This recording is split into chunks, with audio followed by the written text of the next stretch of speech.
Okay, this is the second episode of my Director of Football series where I hand the reins of a football club to one of their fans and ask them what they would do with their club's budget this summer and who they would let go to make some room. So I've recorded a Newcastle edition with Harry already. We're going to talk about Liverpool this week. We've agreed around 250 million as a starting budget. If we do the outgoings first, maybe the players you're bringing in might make more sense as we go, I'm thinking. Second podcast episode of the day. I don't know if you want to just take the reins. I'll ask some supplementary questions, or I have a list if you want me to kind of quiz you in that direction. And I can chip in some questions for the people at home as we go. All right. I'll if I sort of lay out kind of where I think we're at, what we need, and then maybe we'll just go from there and you can work from there. So I think obviously Munoz has come in, so I've already taken that into account with this. Was he about £35 million? Yes, sounds about right. So to be fair, it's a very Liverpool signing of old, where when the signing comes out, it's out of nowhere. And then when you look at the profile of the player, you look at he's got a growing reputation, but not yet a star. He's kind of got all the ingredients in there. You think that was our bread and butter just a few years ago, really. So I like that as a signing on the right hand side. I do think a Salah replacement of sorts is obviously on the agenda now. I think because we had no real depth in that position, it was kind of Salah or bust. You needed at least two players in there, so I think he'll be one of them. And then it's a case of who you get. Now, obviously, Diamandi was the guy being spoken about. That appears to no longer be the case with him coming out. Basically, they put it out there, haven't they? That look, I want to go to PSG for the project, which is always fun. Project being I'm going to get paid loads of money and win the Champions League. It's not a bad idea. I can understand it. I do think, and I don't know if you're a part of this, I saw a lot of Liverpool fans yesterday. This one, the last couple of weeks, never really felt to me like it was happening. Even once you put the bid in, the news wasn't, we're going to get the next bid in now, that was declined, he's keen to come, whatever. I did see some Liverpool fans say, obviously he's chosen the money then. Liverpool don't pay in pennies. They pay more than anyone else in the Premier League. But Munoz, I don't know if I said to you at the time or if I said to Connor at the time, I watched him when he was linked with Newcastle and I thought, it's not jumping off the screen at me. The touch looks heavy. The close control looks really, really good. And the finishes don't look like Harry Kane in a certain position. That's going in the back of the net every time. It didn't look like let's see, we'll get him here and do that. As soon as you went for him, something kind of changed. just because it feels like you know what you're doing with wingers, if nothing else. Now, I think maybe it was you I said to at the time, we haven't seen one of those Liverpool wingers since Mane or Salah. Gakpo has been a good enough signing for the money. Luis Diaz was good. Yeah, that's a good shout. Actually. So I missed him. But there is something with Liverpool. I trust that you have an eye for them, perhaps in the same way that we have an eye for a left back. So yeah, that one was interesting. Do you want to work through the outgoings and we'll do the ingoings after? Because I think that's a bit tastier. So your goalkeeper situation, is that one that you may kick down the line? Are Alisson, Mamardashvili and Woodman at the club for you next season, or is your first port of business to get some cash in for Alisson? In a different time, I would have seen the appeal in that, where I'd have gone, look, if you can get some money for him, he's not that old in goalkeeper terms, but the injuries it's getting more prominent. You're getting at least one significant injury a year, but it seems like it's becoming more frequent. But I do think because of the kind of the vacuum of personalities we're going to have, if we've got Robertson and Salah go out this year, then you've had personalities go kind of year on year. I do think you've kind of got to keep some of your more senior leadership players around.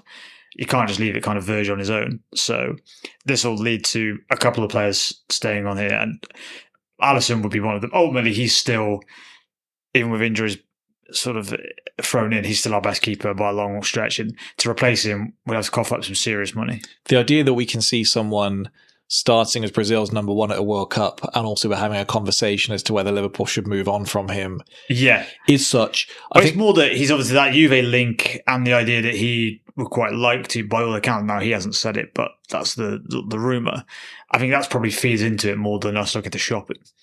I think there's a part of it, if he is feeling his age at all, nothing will make you feel younger than moving to Serie A. That's probably a big part of it. Yeah. 32 in Serie A is like 25 in the Premier League. Maybe if you're going to miss 10, 15 games a season, Turin is a nicer place to be than Liverpool. I don't know that. Maybe there's some of it in there for him. I don't know. Or maybe it is... I think I spoke about this before, when I thought at 17 years old that I had a future in retail and that retail was my passion as a job, and it wasn't. I just like working with my mates. And maybe Alisson enjoys playing for Liverpool, but he enjoyed playing for Liverpool with his friends a whole lot more. And perhaps when he looks around at this point, a lot of the players that are Liverpool to him aren't there anymore, and that may be a part of it. I think there's probably been a part of that with like the Robertson one and stuff like that as well. There is probably a different atmosphere around the club, no doubt about it. Mamardashvili, Woodman, I doubt you have too much of a strong opinion on.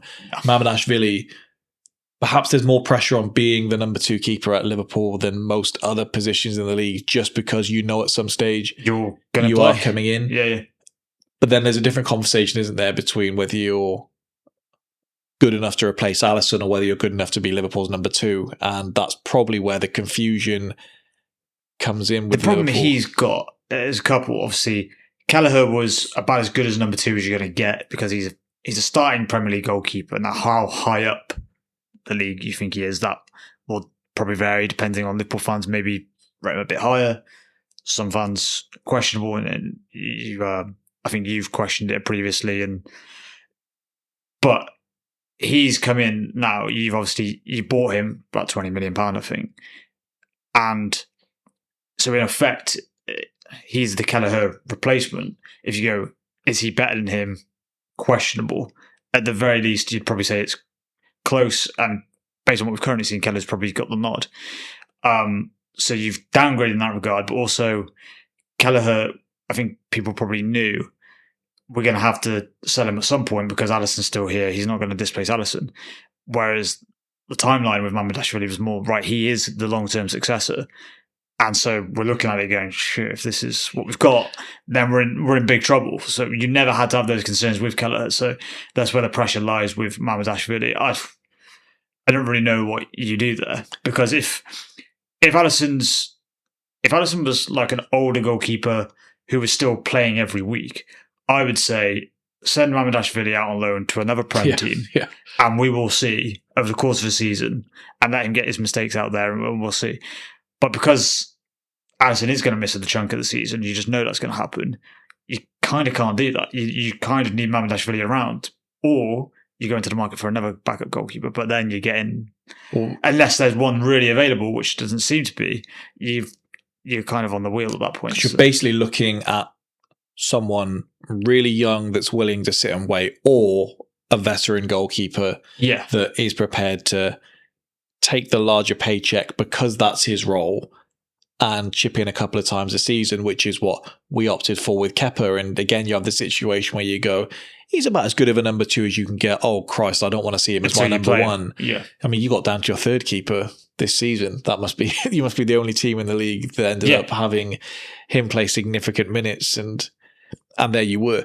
The feeling around the club must be that the more games and the more minutes we give Mamardashvili, the more likely he is to become the player that we want him to be. And I think you might be in a situation when Alisson goes where maybe that'd be the only reason, if you consider yourself to be in a bit of a transition this season, to just see how it goes, and you'll know for next year that Spurs have given Kinski a new deal and they're playing him all the next season. They're just banking on he's going to come good. And I do think, having invested what you have in Mamardashvili, there's going to be a reluctance to let him go without knowing if he was going to be good. And you look at sort of the profile of him, sort of parts of what he did with Valencia. You look at obviously performances with the national team, and those were the things that would have convinced the club to sign him. Those things haven't gone away. So whether what we've watched as fans, you go, don't quite see it. The club, they're going to be taking a longer term view. That's going to. But the thing with goalkeepers as well is, if you can get by, you kind of do. Clubs do it all the time, and it's one of the most important positions on the pitch. So it's silly that we do it, but it kept De Gea at United for 2 or 3 years longer than he probably should, because they were like, listen, we got bigger problems elsewhere. We can put up with it. Probably Lloris at Spurs, a couple of seasons too long, because they said, listen, we've got problems elsewhere. We'll push this down the road. And I think if Alisson can keep injuries to a minimum, it's actually one of the least problem positions for us. But it's just the fact that he can't, and we have only probably got 12 months of him tops. Very rare you do see the rare Ramsdale situation when everyone's saying, what? You don't even need, why are you even thinking about replacing him? Why are you doing this? I do wonder if maybe you wait and see and an offer comes in and I see what happens there. It might be one. There might be a certain point that you get to. Yeah, the hierarchy would jump at the chances. Okay. I think, because I think they would look at, say, the Luis Diaz deal and say we did the right thing. Now, Slot would say no. This was not even if he kept his job, he'd be going, no, this is a player that I liked. I played every week. I wanted him. And you sold him because it made sense on the balance sheet. I think they'll probably look at Alisson the same way, but maybe because of the lessons learned from that, they might do it. It probably will depend on if he ultimately says, no, I really do want to go. I think he's probably enough.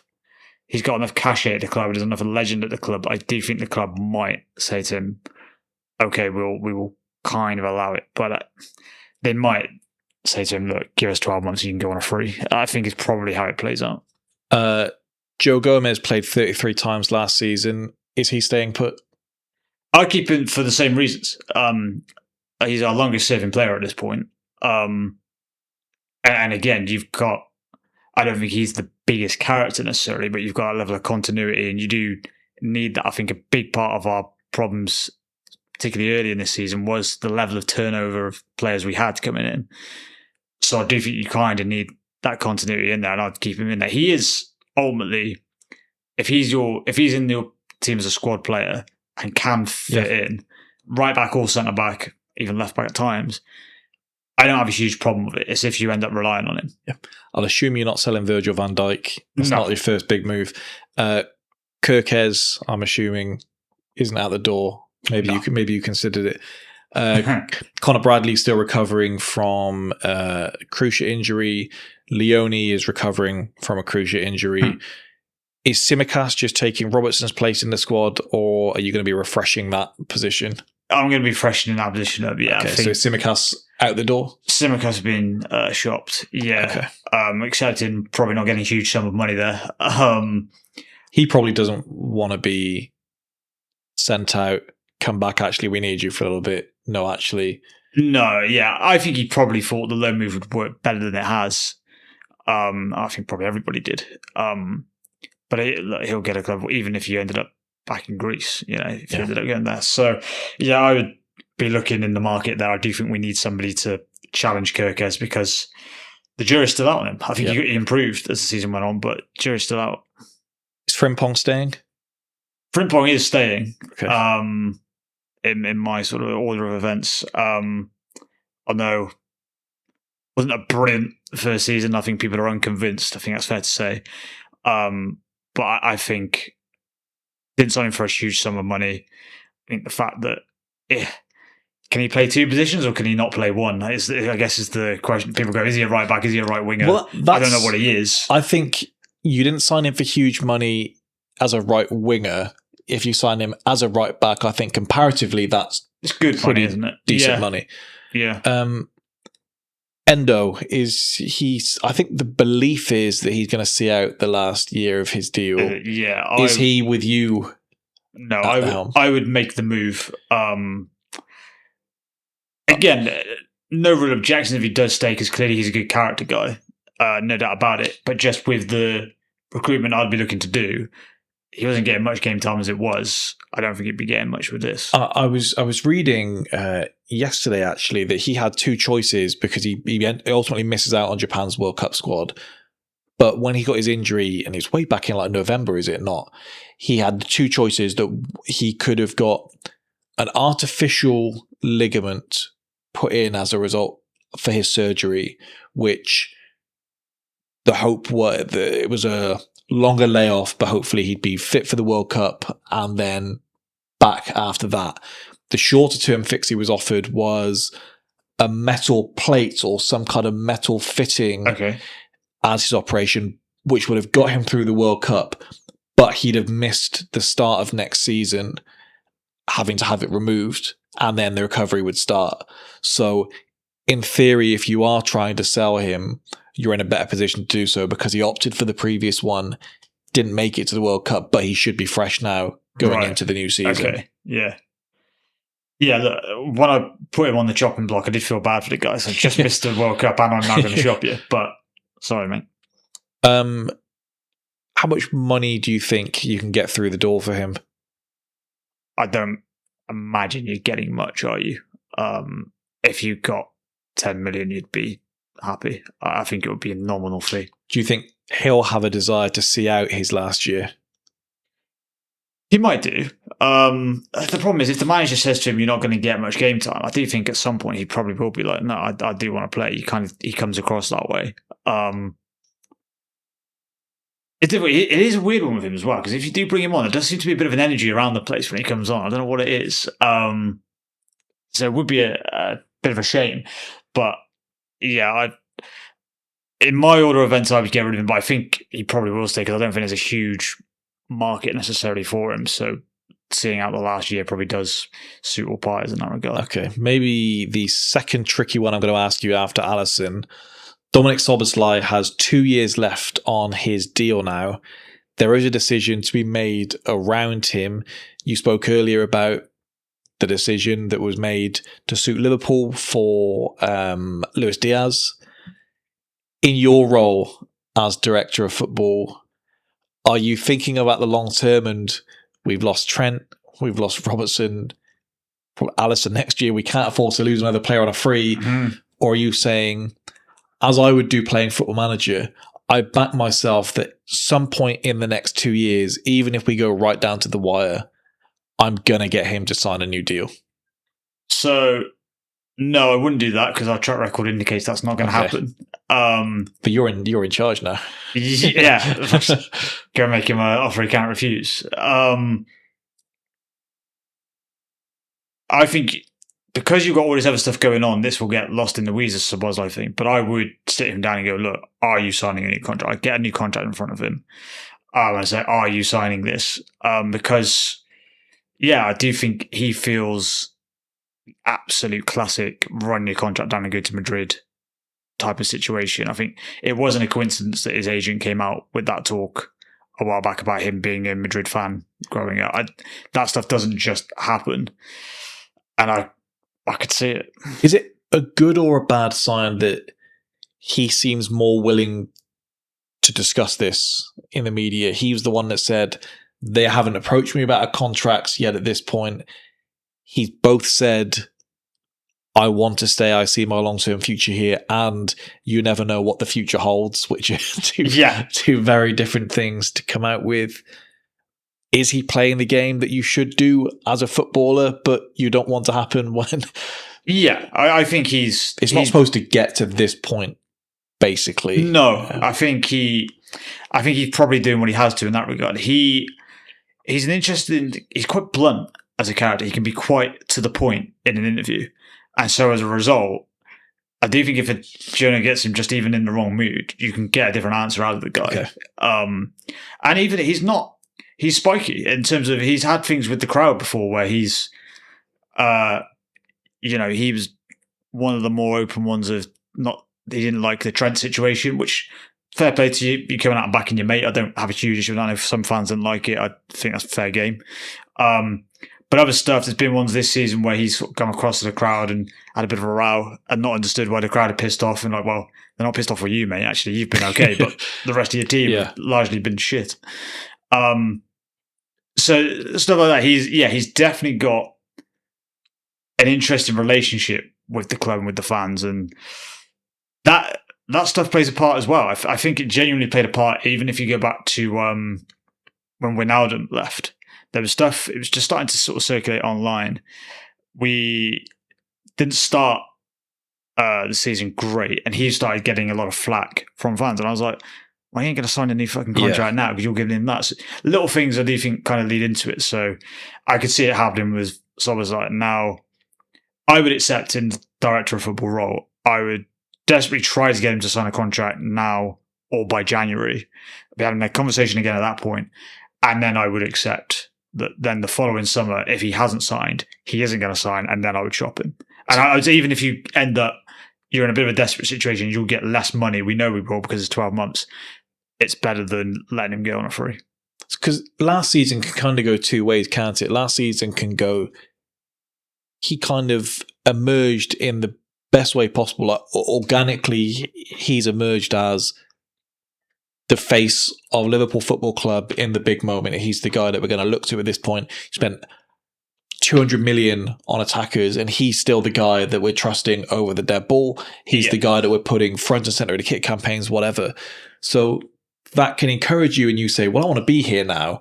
I'm the face of this team. This is my team. Let's see where we go from here. Or you can say, I was always destined for big things. I'm now showing the level of player I am. Yes. I believe now that I can play at Madrid, Barca, whoever it's going to be, even if they aren't in a great way. Liverpool might be a better team than them next season. You never know.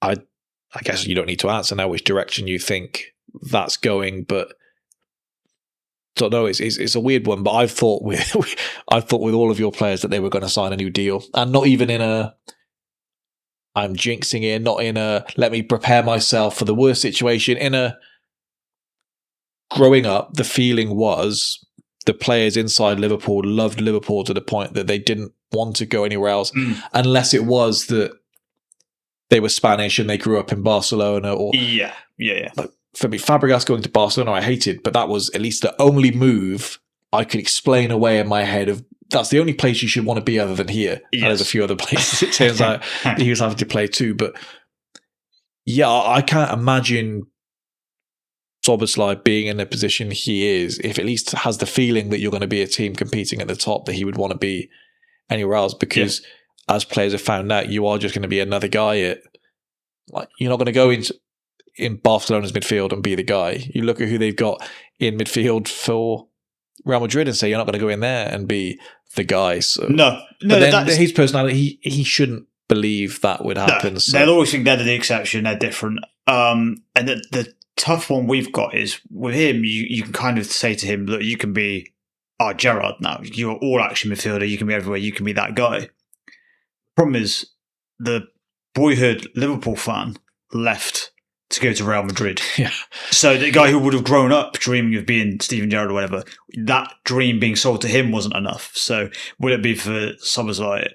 I would question it. It'd be nice to think so, but as with most of these things, it will probably come down to, are they that interested or not? I'm under no illusions. If during the peak of their careers, if Madrid or Barca had been in either better financial positions or just kind of putting themselves about more, if they'd come for Van Dijk, Salah, and the like, they'd have been off as well. So, yeah. I guess something we don't know is how much a player wants to play for Iraola. And what I mean by that is, even if he was the best manager to play for in the world, he gave you as many days off as you wanted, his style of football was perfect for you, the allure of the next club up was such that he was always going to be a nothing part of the equation. Yeah.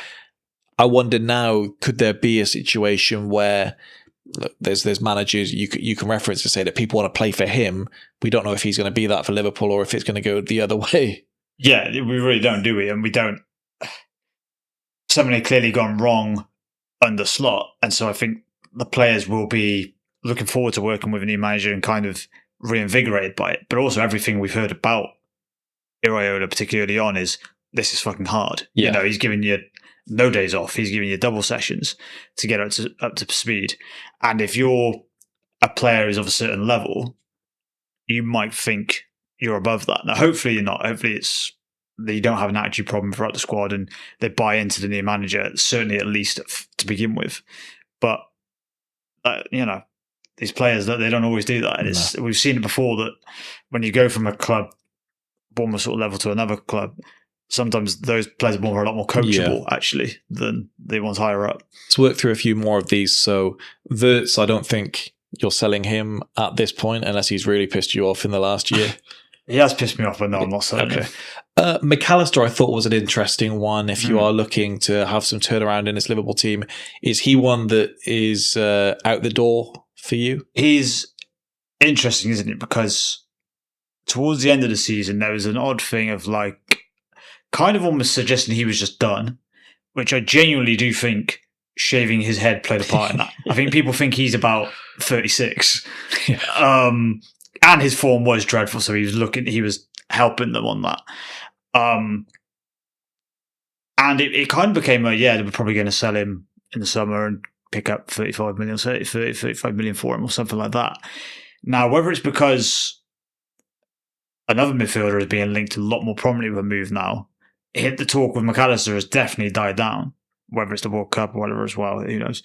My main thing with the squad is I'm building, I'm not just trying to look to get rid. And so the players we've spoken about already are the fringe at this point. Shimikas, Endo. I don't know if I've said about saying anyone else. So those sort of, I think it's painfully obvious. Each game last season, you look at our bench and be like, fuck me. Even when the squad was fitter, I don't think we were ever fully fit as a squad, but it was fit. Even then, you didn't have a huge amount on there. So I think as much as I'm going to be looking to get a midfielder in, I'm not getting rid of McAllister because then it's just one step forward, one step back, in my opinion. Curtis Jones is being linked with Inter Milan. They've had a bid rejected for around 25 million. Supposedly you're asking for around 40 million, which I would think you need another suitor in that case to get him out the door. And the talk is that Nottingham Forest are also interested in him. I guess as part of your planning, is Curtis Jones out the door to begin with? And if he is Forest going to appeal to him? Inter Milan feels like the most perfect fit when I picture it in my mind and I think of the other players that have gone from the Premier League and then had a great time in Serie A. Yeah, or are you keeping a hold of Curtis Jones as well? He fancies himself as a bit of a style icon as well, doesn't he? So living in Milan would it all come together. Now, I would want to keep Curtis Jones. It seems like there is I don't know whether it's at his end. He's obviously only got 12 months on his contract himself. So whether his agent's trying to play hardball on that, whether it's him going, do you know what? I want more guaranteed game time, or he maybe feels, I don't know if disrespected by the club, but maybe a little bit taken for granted by the club. Or whether the club are looking and going, look, we don't think you're all that. If we can get some money for you, we'll get rid of it. I know decent chunk of the fan base have never been convinced by him. Now, I like him. I like what he brings. I like his versatility. There is something to having a Scouser in the team. There is something to that. There's been times this season I've kind of looked at some players and thought, I don't know how much you care. I never thought that about Curtis Jones. So I would look to keep him. He's got a good versatility. Now, if he was to say, listen, I need guaranteed starting game time, we might have a different conversation. But I would be looking to keep him getting tied down to a contract. That I would present him with, look, you might be passing our bench for another club's bench, or you're going to have to take a downward step to go somewhere like Forest, whatever. Do you want to do that? If you do, good luck to you. Is it nuts that he's perhaps more likely to sit on the bench at Forest than he is at Inter Milan? Yeah. Forest can pay 40 million for someone and then be on the bench. We know that they're interested in Lucas Bergvall as well. Yeah, Inter, if Inter spend 40 million on you, you're going into that team. But we are the Super League, aren't we? I think Slot being sacked might be the worst thing that could have happened to him this summer. I imagine he was so clear in his decision to move on, go and have a new challenge, and now someone at the club is going to say to him, well, at least give it the start of pre-season and see if the manager likes you, and the manager is going to say what he needs to say to get you on. I don't know. There feels to be a little bit more around this one. It feels like it's never gone away. Even bear in mind how during the season where he started getting linked with Spurs, and we were all like, "It's just going to Spurs," but it was just something that didn't go. And I think he probably will move. If we take ourselves out of this, me doing the director of football, I think he probably will move, but I don't think we should get rid of him. I think there could be a shocking move in it for him. I think this could be one of those where your fans not necessarily want him to leave, but are comfortable with him leaving, and then you hear Chelsea are interested, or you hear something along those lines, which all of a sudden just scrambles everything for you. Because if you're Chelsea and you're doing the let's buy low, sell high thing, this might sound the most obvious, stupid thing, but I'm going to say it anyway. I think it could go either way with Curtis Jones. If the next move is right for him, I think it could be one where near instantly there's a feeling of Liverpool have made a huge mistake here. Yes. I also think if he was to go to, say, Forest, whatever money you got for him, we could instantly be saying, this is what we get from the Liverpool board. They know when to sell at the right time. Yeah. He didn't have this, he didn't have that. Just, I made the comparison a couple of weeks back, just quoting a graph that I'd seen from someone else with the comparison to Vitinha, I think it was. And this is someone that didn't stand out playing for Wolves or whoever else it was going to be, finds himself years later, admittedly, in the right system. We're talking about him as one of the best players in the world. I don't think that's Curtis Jones, but the right situation is so important. And you almost could have done with letting him have a loan somewhere and having the right loan somewhere, which your squad wasn't deep enough to allow you to be able to do that. But, no, exactly. Yeah, and there's just a demand from players to play more these days, and he's 25 or something along those lines. Now exactly. We're having a situation with Moneri, he's 19. He's, I want to be playing football now, I want to play it now. He strikes me as wanting to leave for the right reasons, and maybe that makes it a bit more difficult with finding the right club for him, and it may mean you get less money for him because he may do what we all hope happens when we're buying a player and they tell their team, I only want to go there. Yeah. So get that one done. And the Inter Milan one just feels just so right in everything I hear. Yeah. In fact, they've wanted him for 2 seasons. That's something as a player that must be complimentary, that I've knocked you back a few times and you're still coming in and trying it again. But on your balance sheet, he's not on. I'm keeping him, so I'm not selling. Harvey Elliott is returning. Are you keeping him as well? I would have liked to have seen him given one last crack at it. See the Salah replacement? Yeah, that's your issue, isn't it? Now, in the event, if Curtis Jones was sold, I do think it then comes back into play a little bit more, but I would probably sell him. I do think he probably needs a move. I think, as you saw with Villa, he needs the right move. Yeah. And it's been a bit of a humbling one for him, I imagine, because he's probably going to have to lower the expectations a bit in terms of if he wants to want to go somewhere and be getting starting minutes. He probably would have thought Villa would be that club, and that's obviously not the case. Now, I think he got done a bit dirty with that, and in terms of, I think Emery just decided almost instantly, you're not for me. And I think there should have been something in there that from both ends we could sort of break this deal and get him a move elsewhere. But yeah, I would look to shop him. I think he's an unfortunate one where there's been a couple of times during his Liverpool career he looked like he was really starting to build something and got a bad injury. And then in between those times, I've said it quite a lot on here, but I think he doesn't really have a position. He hasn't nailed it down. So you look at that front three, is he going to play as one of those front three? Probably not. Midfield three, is he going to be in there? No, I don't think so. It's sort of, and so he kind of falls between and slips between the cracks a little bit. And I think in a different team, a team with maybe lower aspirations than we should have. Things if he hadn't gone there, we'd say like Villa. Yeah, but I'd probably look down. Ironically, I think he might have burned his bridges there. But something like Fulham, where it's a bit of a rehab facility for players who have been at a top club and looking for a bounce back. And it can go both ways. You can have a resurgence there and get another move. You want to be Kelleher, not Carvalho. Yeah. Or you can, end up just being a good Fulham player. If some of the players who've gone from Arsenal there, you go. I think Iwobi, for example, is really good there. Yep. I guess one player who left us and Harvey Elliott, style-wise, could probably look at him and go, I could do something like that. Harry Wilson, you'd probably look at someone like him and go, there's no reason why I can have that sort of trajectory myself.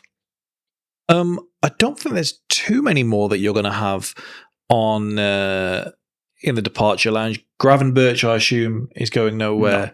Isak, I assume, is going nowhere. No. Chiesa?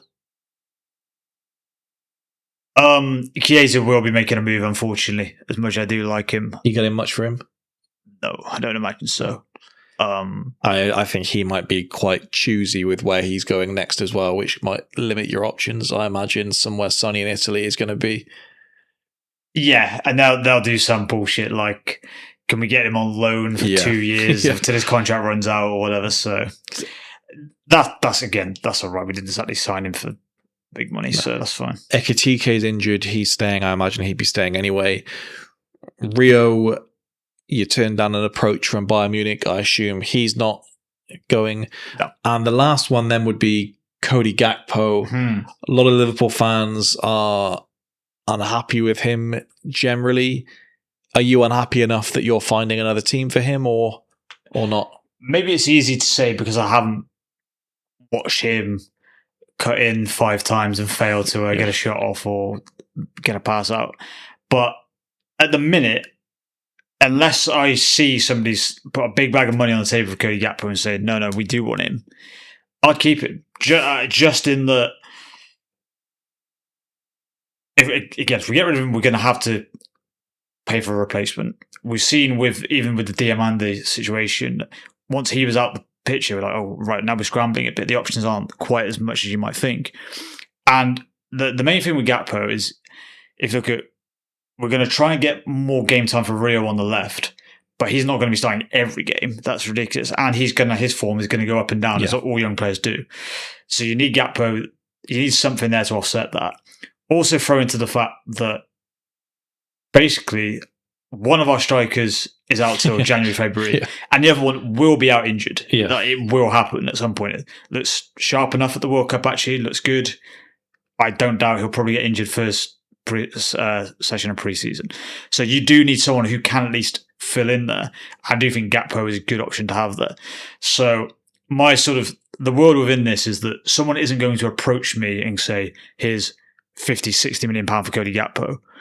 And so as a result, I'm not putting him out to the market, but the market isn't necessarily coming to me. If the market did come to me, I would probably entertain it because he would fall into the bracket of I would entertain offers. And I kind of, at the time, I understood the Luis Diaz sale. It doesn't look good now, but I understood at the time the rationale. And you might apply similar with Gakpo. But no, I'd keep him for the reasons stated. With the amount of times... Every time I hear the fans talking about getting rid of players, it almost seems to outnumber the amount you're bringing in, and we've already got a thin squad. So Tsimikas, Endo, Chiesa, and Elliott are out the door. The bit that is far more up in the air, who is coming through the door for Liverpool this summer? So Munoz have already ticked off. Yep. That's part of the budget. That's 35 million out. Now look, don't sign a player off a World Cup. And he's had 2 games. I've liked what I've seen from him. We have been linked with him prior, so there's maybe something, a bit of saving grace there. This isn't just off the back of that. But considering we need someone in the midfield, I do think we should have got him that Manu Kone for France. I do think he's probably gettable if you consider when you're playing in Serie A, we can throw some money at him. That summer when we were just linked with him and Kefren Turan for the whole summer, obviously ended up with neither. I look at him now. If you look at that point, I was obviously watching a lot of highlights to see, okay, let's see a bit about this guy because I don't know enough about him. He looked a lot more polished now than he did then. Now, I will admit, playing in his France team probably does help with that. Well, Vieira described him on punditry as the best of the bunch. Which, high praise from him, isn't it? I read around 40 million-ish because he was linked to us earlier in the window. I put 40 million down in terms of that. I think that's probably the sort of price range we should be looking at. I think if you look at what he would bring in terms of, he has some physicality too that can get about the pitch well, still has quality on the ball. I think by bringing him in, you should be able to give Gravenberch a bit more freedom to kind of get up there. Same with McAllister if you brought him in there. So I'd like that sort of what he would bring. I think we've been looking for that for a little while. And that realistically, probably ever since we got rid of Fabinho, we've not had Robin. He's not 100% the same as that, but he would go a long way to solving our problems in the sixth position, I think. I think Gravenberch, in the year we win the league under Slot, was a revelation in there, but I think potentially the league kind of caught up to a little bit to what we were doing with that as well. And Gravenberch plays in the way he plays. He's not going to go, right, I need you to go out and you're going to be just an animal, just going to play like Mascherano, getting about the pitch and doing that. He's going to want to get on the ball and carry it a little bit more at times. And his instincts are a little bit more going forward than maybe protecting what's behind him. Okay. Is he the most expensive on your list? Are we splashing the budget elsewhere? He is not the most expensive on the list. Take me wherever you want to go next. All right. I do think... Maybe save your biggest sign until the end. Yeah. I think... I said I need a left back coming in to compete with Kerkez.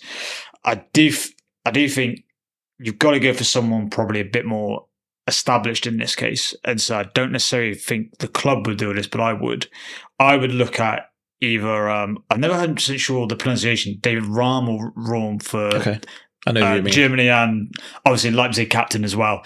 There's an appeal to the fact that, again, he's captain there now. I saw the numbers they were putting on TV the other day when they were playing. He's got something like nearly 30 assists across the last 3 years. So he obviously bombs on, gets forward.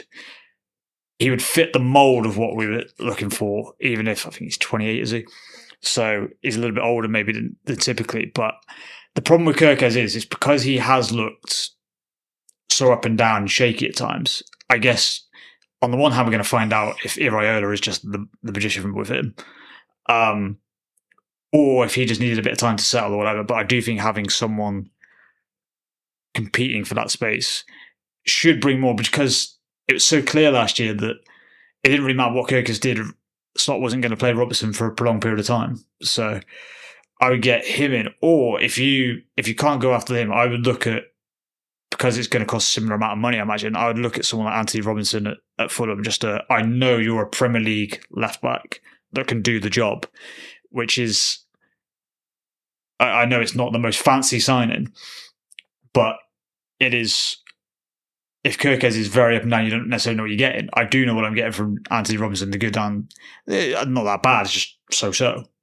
Can I suggest, if Iraola was to return to his old club for any player, twice he stood out for me last season, and that would be Adrian Truffert. If you're looking for a left back, I thought he would cost too much. How much should we thinking? Robinson, I think, is a weird one where he's going to cost more than you think he's worth, but I would put these two. I thought they'd probably be in a similar price range if you look at what you could get out of Leipzig or Fulham because of the Premier League. I kind of put to 35 to 40. Okay, would be the range. Otherwise, I think Truffert, just because Bournemouth get these guys time to the contracts, and then I do think at this point they're in a good position. It leads itself into one of the attackers that we're getting with. First game of the season against you, where we sat down, went out for the game, and it was like, Bournemouth got a new left back up against Salah. Get on him for a card. I think he may have been carded in the game. And then when they beat us at the Emirates this season, it wasn't so much their performance on the day, it was the up and down nature of his performance. He was everywhere, and he did it with strength. Like, he looked physically imposing out there, which I think all the top teams look for. You can't have someone that can be kind of bowled over, which I think you found out with both Kyrgios and Frimpong last season. Yes. And there was just just so sure about everything he was doing. He didn't seem to kind of half do anything. And yeah, he looks like one. If you don't get him now, he probably is going to cost more down the line. But it's how much of a priority the left back is on your list. Yeah, I didn't think we'd be able to get him out of Bournemouth, and if we did, I was thinking about you would like him for the 2 weeks when Calafiori was being linked with Madrid, and it was like, okay, where would we go next with that? And he kind of fit the profile. But there's a slightly weird thing with those two players I mentioned there as well, where I think you could bring them in to compete with Kyrgios, but if Kyrgios is what you think, then should cement the number one position. I think that's probably a pretty decent case that True Fair, that we'll see maybe this season, but he might be better than him. And so then you've got a slightly weird position. But maybe that's what we should do. Maybe we just go, we'll upgrade, and you're now the backup guy. Yeah, Troy messaged me earlier this week, actually, last week, about O'Reilly, and he said, look, I know we're stopped for left backs, but he's good, isn't he? Like, he is really good. And I said, I agree, he definitely is, but there's just something with the way we've been done in the last few years where I really need to see the left back in their second year, because two bad examples possibly in Zinchenko and Lewis Skelly. It does seem that it shouldn't take the summer to figure a player out, but there does seem to be some feeling that even though in like April you've been watching this player do something for almost an entire season, there's something over that 6-week period where all teams collectively seem to go, that's how we do it. Yeah. And so, I'm very interested to see what he looks like. And same with maybe Kyrgios settles in this time, and maybe O'Reilly looks different. It all could look very different when we're asking these conversations in 12 months' time. Where else is your money being spent? I do think we've got to look at a centre back. I know we've got Jeremy coming in. And I think he might be getting thrown straight in. Looking at it, again, in terms of he's a player that you can put a compilation together and go, we signed a beast here. But that can very quickly, in that position, a player as young as he is, coming to the Prem, you can get found out quite quick. So I'd probably look at, in theory, you'd probably look at that and then go, Virgil is your experienced centre half, and I don't necessarily want a kid coming in, but probably someone else you can build. And can he be the next guy? And him and Jacket, or him and Leone, they can all sort of grow sort of around him. We've been linked with him before, and it seemed like it had got quite far down the line, and then for whatever reason it didn't happen. And I've seen bits of him at the World Cup, and admittedly I've kind of been looking at them more from an attacking point of view than necessarily a defender. But that Joel Ordonez for Ecuador, I think a centre half has been really good. I know the other one for Ecuador seems to get more of necessarily the headlines, but I'd say, again, we've already looked at him previously. Pacho, that's it, yeah. We've already been through all that before and got down the line, so we obviously saw something we liked. He's a centre-back who can also play right-back, which I do think in our situation is helpful because of the situation with Bradley and Frimpong's form and fitness, to be honest. I do think if you can bring someone in who can do a bit of both of those, at Club Bruges, so you would think you should be able to get a deal done. Yeah. You should be able to get fucked around too much by them. I think we were talking sort of like 35 to 40 last time, so that, again, hopefully don't have too good a World Cup. Yeah. And that feels doable. And again, that's hopefully an area ticks off. I don't necessarily... In an ideal world, one of those guys turns out to be the Van Dijk successor. One of them stands out and go, oh my God. But I do think there does seem to be a little bit of a movement online that we focus on the attacking or whatever, and then we'll just play Jacket or Leone next to Verge. And that's a hell of a risk Yeah. to take. Leone, coming off an ACL injury, he played 45 minutes for us prior to that. Didn't look good. Yeah. But against Southampton, that's not enough sort of data to go by. And then someone coming into the league for the first time. So I do think you need another body in there. Then touched on the podcast a week or 2 weeks ago. If he is available and on a free, he's already had a contract. So the situation with Saudi, I would bring Darwin in for the reason stated that we can't bring in another player on the level of Ekitike or Isaac in that position, but just because that's kind of unmanageable. It might be unmanageable with 2. It's definitely unmanageable with 3. So you need someone who is going to be able to come in and play straight away. That's what we're going to need with them currently, but is not going to be right in if and when they come back for fitness. Yeah. And I think because of the experiences he's had, sadly, I think he'd be grateful to be kind of coming back. And he had a great relationship with the fans. Considering it was an odd one, considering it was kind of signed for big money and it didn't really work out. Still maintained a really good relationship, maybe because of how he was, his effort levels and things like that. So yeah, I'd bring in Darwin on that. And then I'm surprised that, again, as I touched on the pod, I'm surprised people wouldn't do it. And then you're looking at the big sort of signing for the attacking role of, right, so if Diamandi's out, obviously then the list of names has kind of been going around from that list. And I don't think it's a perfect fit because I do think whilst he can play on either side, he's probably better suited to the left. But I'm just curious enough that I like the talent enough that I would go with BARCOLA. Okay.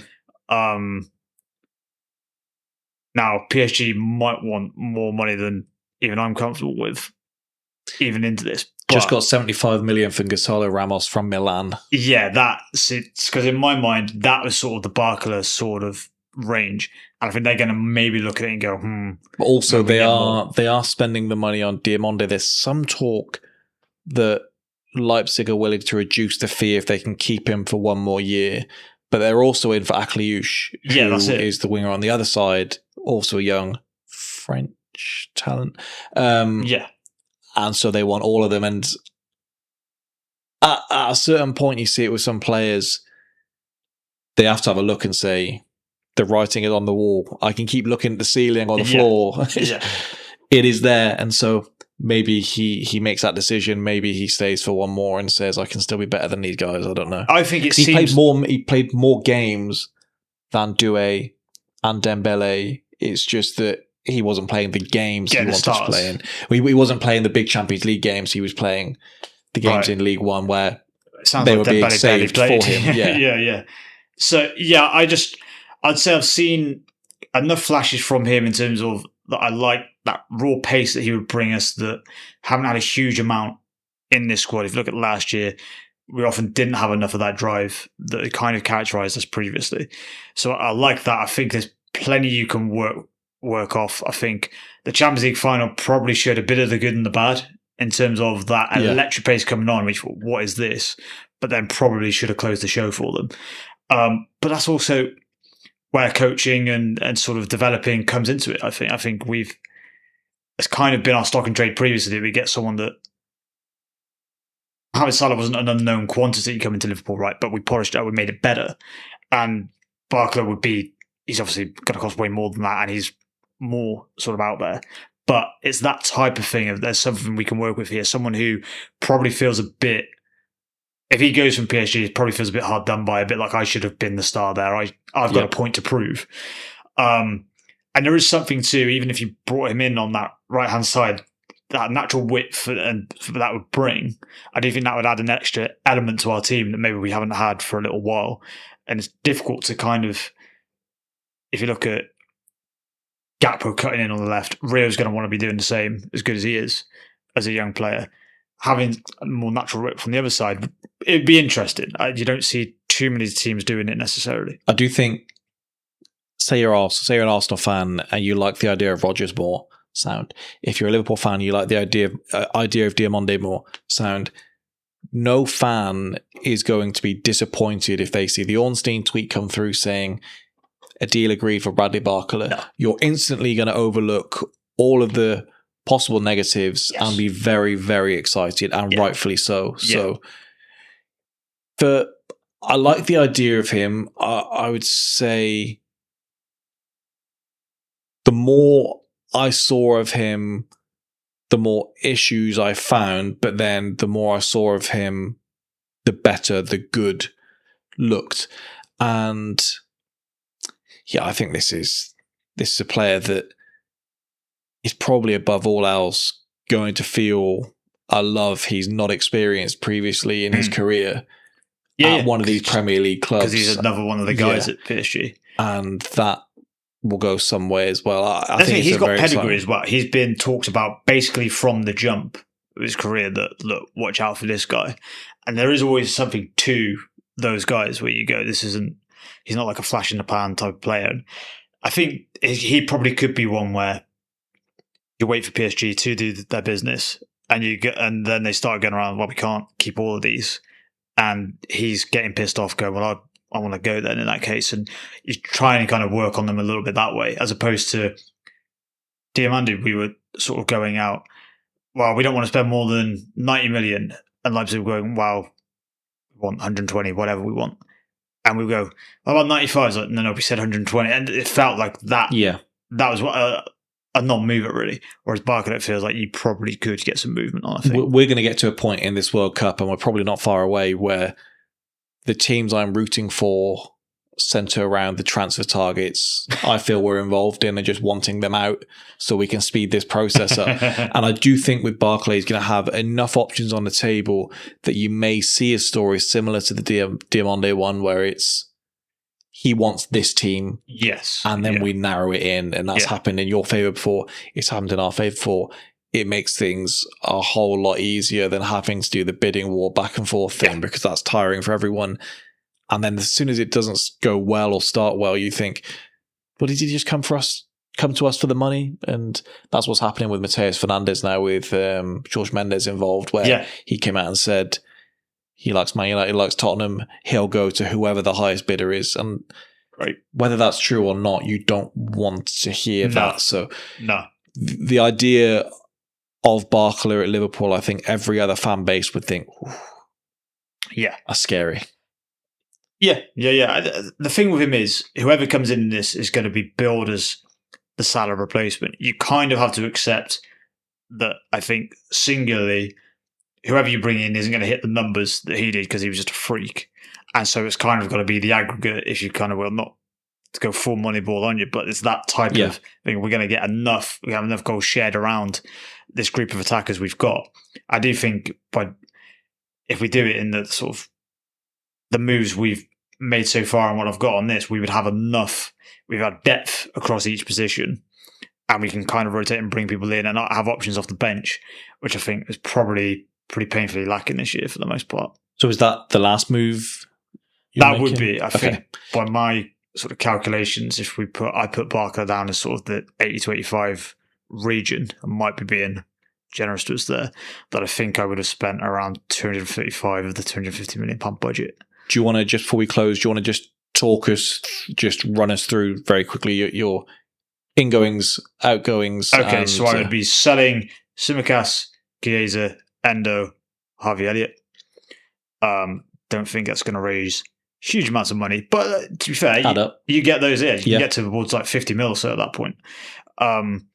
Obviously, and then incomings, Munoz already in, but I would be bringing in Manicone, around 40. I think Joel Ordonez, centre-back for Ecuador from Club Brugge, I think he'd also cost around 40. I would look at Darwin on a free. At left-back, if you could get Truffert, I would get him, but on the assumption that Bournemouth would be quite hard to deal with this summer for him, I would go with David Raum or Anthony Robinson, 35 to 40 range. And then the marquee signing would be BARCOLA for 80 odd million, really. You're looking towards probably up towards 90, really, if they're selling Gonzalo Ramos for 75. So, yeah, that's how the budget would go. I think it's probably a more sensible spend than probably what we did with, say, Isaac and Wirtz, for example, where we spent that sort of money on two players. I think it's still big money signings. We've reinforced the squad, but also we've sort of fleshed it out a little bit. We haven't just kind of gone all style, no substance. I'm recording with Sean next if all goes to plan. Hopefully he has Darwin Núñez in on a free as well to make it 3 for 3 in that. And then after that, it will be me next week. So hopefully, if the Sean one goes well, we'll drop Sean's one on Friday as well, and we'll keep these going before too much changes, I think, because the whole thing can be blown up once a big signing comes in. So thank you again for listening to another exclusive episode of Spitballing Pod on YouTube. We'll be back. See you next time. Adios.